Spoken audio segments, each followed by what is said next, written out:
Mesdames, Messieurs, bonjour, bienvenue à vous. Voici les titres de ce journal. Elle est l'une des maladies qui tue le plus sur la planète. Le cancer du foie est une tumeur silencieuse, difficile à détecter. Les facteurs de risque, manifestations et prévention à suivre. L'ail, cet allié de cuisine, est souvent utilisé dans la gastronomie pour rehausser la saveur des plats. Mais il peut aussi être utilisé dans la lutte contre certaines maladies. Et puis le marché de l'emploi, un véritable casse-tête au Bénin. Les offres de formation ne répondent pas toujours à la demande et aux besoins du secteur. Comment se frayer un chemin dans un tel environnement? Une sociologue nous en parle.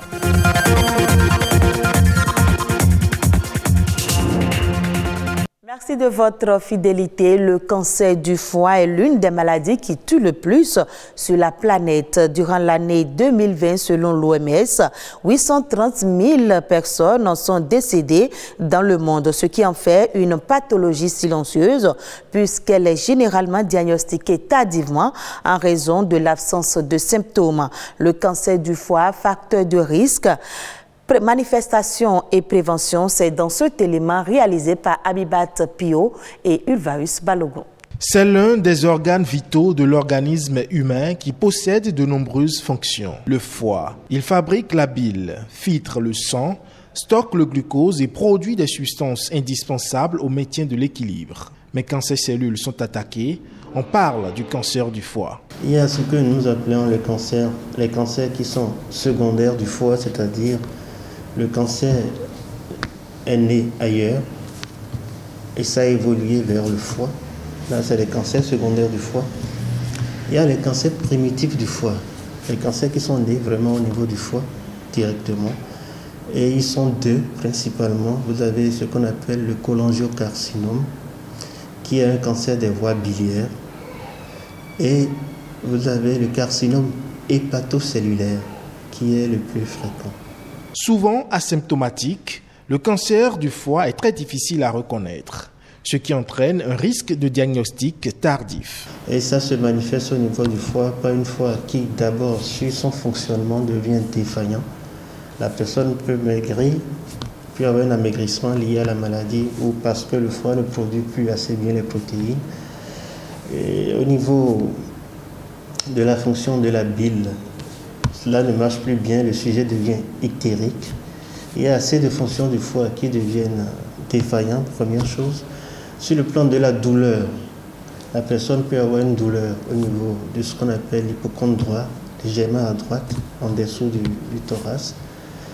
Et en dehors de ça, le foie est souvent cliniquement gros et dur. Le cancer du foie se développe le plus souvent chez des personnes qui ont une consommation d'alcool excessive ou des sujets atteints des virus de l'hépatite chronique B ou C. L'excès de graisse, l'âge ou le tabagisme ainsi que certaines maladies rares sont également des facteurs pouvant favoriser la survenue d'un cancer du foie. Heureusement, il existe différentes méthodes de traitement. Lorsque c'est vu très très tôt, il y a la chirurgie qui peut être faite, il y a ce qu'on appelle la chimio-embolisation qui peut être faite. Mais lorsque c'est assez évolué, on fait ce qu'on appelle une chimiothérapie palliative avec des molécules qui existent, ou lorsque le malade, son état ne permet pas de le faire, on est obligé de faire simplement ce qu'on appelle des soins palliatifs. Mais le plus important dans le foie, dans les atteintes du foie, c'est surtout la prévention. Surveiller sa consommation d'alcool, éviter de fumer et consommer des fruits et légumes frais restent les meilleures préventions pour réduire les facteurs de risque.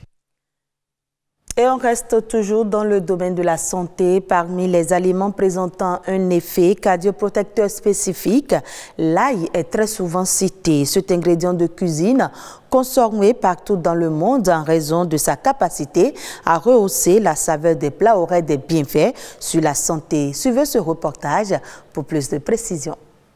Très parfumé et très remarquable par sa senteur assez forte et piquante, l'ail est une espèce de plante potagère vivace à odeur et au goût fort.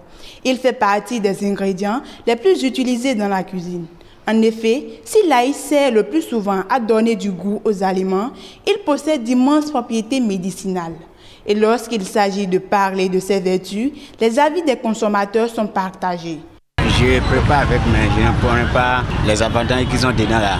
Quand vous avez quelque chose comme tension, des fois les gens disent de mettre ça dans la bouche et chaque fois d'avoir les gouttes. Quand un enfant tousse, on lui fait boire un mélange d'ail et de miel. C'est également bon pour ceux qui souffrent d'hypertension. Visiblement, ils connaissent pour la plupart les bienfaits de l'ail, qui possède des vertus pour la santé.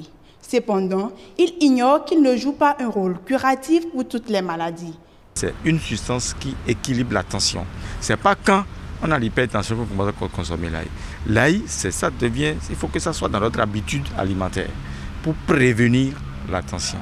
Originaire de l'Asie centrale, l'ail a été découvert il y a plus de 3000 ans. Il est cultivé et commercialisé dans plusieurs pays. Tout comme au Bénin, il n'est pas rare de croiser des vendeurs d'ail dans les grandes villes africaines ainsi que dans les marchés. Une de ces gousses est une cartouche de vitamines et minéraux qui permettent à l'organisme de guérir ou de se défendre contre certaines maladies. C'est un antioxydant très puissant qui renforce d'abord le système immunitaire contre les infections, contre la toux. Ça a du zinc, ça a du sélénium, ça a aussi du chrome. Le chrome, c'est un minéral qui protège contre le diabète. Le zinc, c'est un minéral qui transporte la vitamine A vers la rétine. Et le sélénium, c'est un minéral qui stabilise le PSA dans l'organisme. L'ail permet de retrouver une bonne respiration au niveau du poumon et du cœur. Quelqu'un qui a un cholestérol très élevé dans l'organisme, il doit commencer par consommer l'ail. Intégrer l'ail dans son habitude alimentaire permettrait de lutter efficacement contre les cellules cancéreuses. Il réduirait le risque du cancer du poumon, de la gorge, de l'estomac, du côlon et des ovaires. Les spécialistes conseillent d'ailleurs la consommation de 4 gousses d'ail par jour. Et la meilleure manière de bénéficier de ses qualités nutritionnelles est donc d'éviter de le mettre au feu. Si vous voulez une guérison curative rapide, rachez ça avec la peau, mettez ça dans le thermos, vous chauffez l'eau, vous versez là-dessus, laissez ça pendant 15 à 20 minutes, vous obtenez déjà une infusion. Il est à noter que l'ail ne rime pas avec bonne haleine. Mâcher quelques feuilles de menthe, de laurier, du clou de girofle ou de petit cola pourrait aider à masquer l'odeur piquante de la bouche. Autre élément dans ce journal, au Bénin, le marché de l'emploi se caractérise par une demande croissante rapide. On note chaque année une augmentation de près de 150 000 jeunes sur le marché du travail. Malheureusement, les offres de formation ne répondent pas toujours aux besoins du marché du travail dans le pays. Dans un pareil environnement, comment tracer son chemin? Ablawa Boko, sociologue spécialiste des questions de jeunesse, apporte ici quelques éléments de réponse. Il y a un travail en amont qui devrait se faire, non pas seulement par les parents, mais maintenant si nous prenons les parents, c'est vrai, ils doivent faire un suivi, ils ne doivent pas choisir pour le jeune, mais ils doivent orienter le jeune à choisir déjà une série au collège et ensuite une filière à l'université. Ils doivent suivre leur enfant déjà au bas âge pour savoir ce que l'enfant aime faire, quelle est sa passion, quel est le domaine dans lequel l'enfant est vraiment épanoui. Et là, lorsqu'il s'agira de choisir, maintenant, ils pourront dire à l'enfant, mais moi, je te vois beaucoup plus dans ça, parce que tu sais mieux faire ceci, en donnant des arguments et en amenant l'enfant à choisir lui-même. Donc, le parent n'est pas là pour choisir pour l'enfant, non, mais le parent est là pour orienter l'enfant. Et lorsque ce travail d'orientation n'est pas fait, et déjà en amont, c'est qu'on retrouve sur le marché de l'emploi des jeunes qui cherchent seulement un emploi pour survivre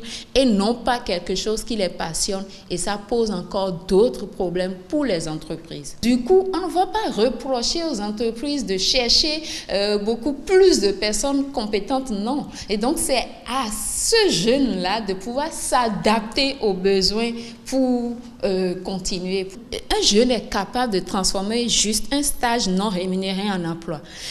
parce qu'il aurait montré de quoi il est capable, il aurait montré la compétence qu'il a en lui, il aurait montré vraiment qu'il est capable de faire quelque chose. Et bien plus encore, il aurait montré à l'entreprise qu'il a la compétence qu'il faut pour résoudre un problème de l'entreprise, qu'il a la compétence qu'il faut pour répondre à un besoin de l'entreprise. Et là, du coup, l'entreprise ne veut pas laisser un tel jeune partir. L'entreprise va chercher à maintenir ce jeune-là parce qu'il résout un problème, parce qu'il comble un besoin. Suivons à présent la nation en bref avec Ulvaeus Balogun.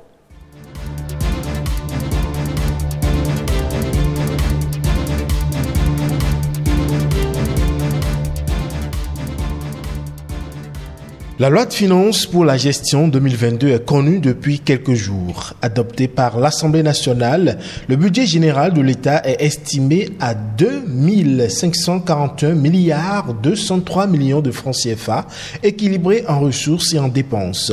Comparativement à celui de la loi de finances rectificative de 2021, ce budget est en régression de 14,83% selon le président de la commission budgétaire de l'Assemblée nationale. En adoptant ce budget, les députés marquent leur accord pour la poursuite de la politique de transformation progressive de l'économie nationale entamée depuis avril 2016, notamment pour la mise en œuvre du programme d'action du gouvernement 2021-2026.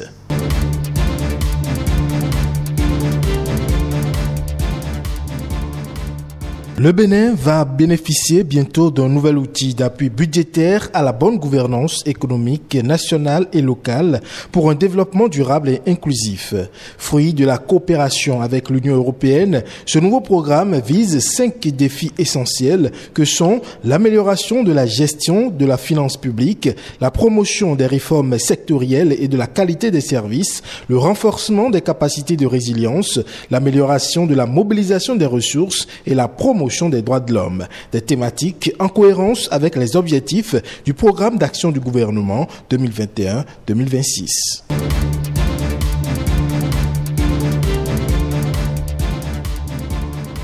Les travaux dirigés à titre payant sont désormais interdits dans toutes les classes du primaire et des sections de la maternelle. Par note de service, le ministre de l'enseignement maternel et primaire, Salimane Karimou, déplore le fait que de nombreuses écoles primaires et certaines écoles maternelles érigent l'organisation des travaux dirigés à titre payant en une tradition.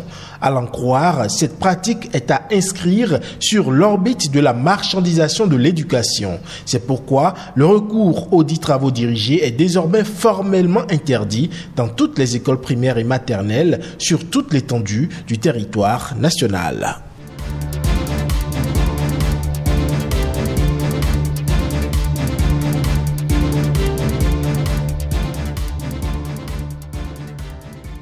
La plateforme aux milliards d'utilisateurs dans le monde a mis en place un fonds destiné à rémunérer les créateurs de contenu, une rétribution qui n'est toutefois pas accessible dans la plupart des pays d'Afrique. De nombreux influenceurs sénégalais dénoncent cette injustice de TikTok.